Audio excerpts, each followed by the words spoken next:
Hello everyone, welcome back to law and audience. मैं ब्रिज किशोर आप सभी का अपने मंच पे स्वागत करता हूं। लॉ एंड ऑडियंडम के इस लॉ सीरीज में आप लोगों को याद होगा मैंने लास्ट टाइम कहा था कि ललिता कुमारी का जजमेंट आज भी, अगर हम बीएनएसएस के संदर्भ में देखें, बीएनएसएस के टर्म्स में देखें, तो जो चेंजेस किए गए हैं, खास तौर पे मैं रेफर कर रहा हूँ 173 बीएनएसएस का मैं जिक्र यहाँ कर रहा हूँ। और बीएनएसएस में जो चेंज किया गया कि 3 से 7 साल पनिशमेंट वाला जो दायरा है, जो भी ऑफेंसेस न्याय संहिता के जो 3 से 7 साल के दरमियान पनिशेबल हैं, उसमें पुलिस को पावर लेजिस्लेचर ने नए नागरिक सुरक्षा संहिता के माध्यम से ये दे दिया है कि वो पहले चाहे तो इंक्वायरी कर सकते हैं। और मैंने लास्ट वीडियो में कहा था कि ये जो ललिता कुमारी का कॉन्स्टिट्यूशन बेंच का जजमेंट है, वो 3 साल से कम वाले ऑफेंसेस पे, पनिशेबल ऑफेंसेस पे, और 7 से ऊपर वाले पे भी लागू अभी भी होता रहेगा।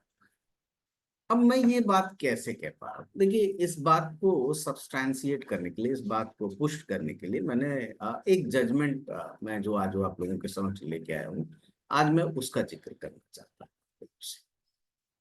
और वो जजमेंट है आपका messrs Gammon India limited versus special chief secretary and others, जो कि 16 फरवरी 2006 का जजमेंट है।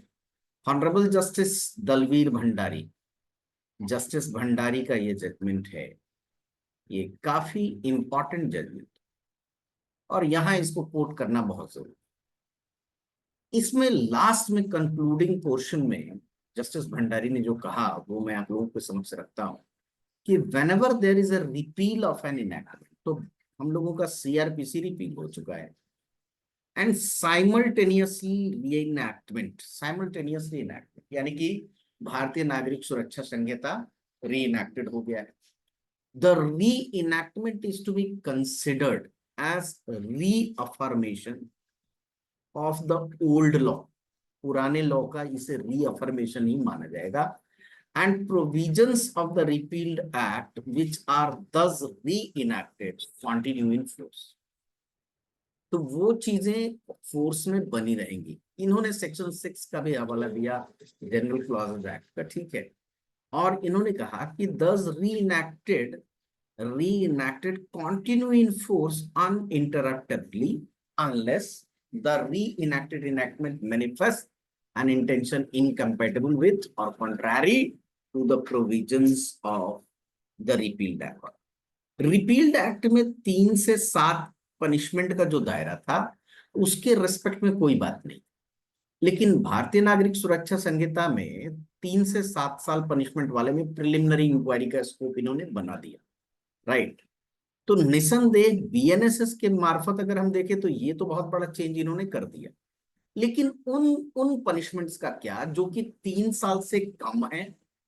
ऐसे भी ऑफेंसेस हैं जो कॉग्निजेबल ऑफेंस है और 3 साल से कम पनिशमेंट है। तो क्या उस पे आज भी ललिता कुमारी का जजमेंट लागू होता रहेगा? क्या हम उसी 154 सीआरपीसी के संदर्भ में इसको कॉन्टिन्यूएंस मानेंगे? क्या बीएनएसएस में 154 की वो बातें कॉन्टिन्यूएंस वाली फोर्स रखेंगी कि नहीं रखेंगी? तो इसका उत्तर आता है कि बिल्कुल रखेंगी, और ये जजमेंट इस बात को पुश करता है।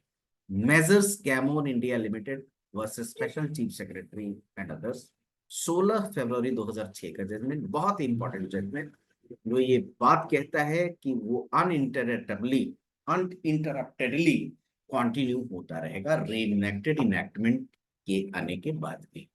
तो चीजें लागू होती रहेंगी। और आप देखिए, कुछ ही चेंजेस हैं, कुछ ही चेंजेस हैं।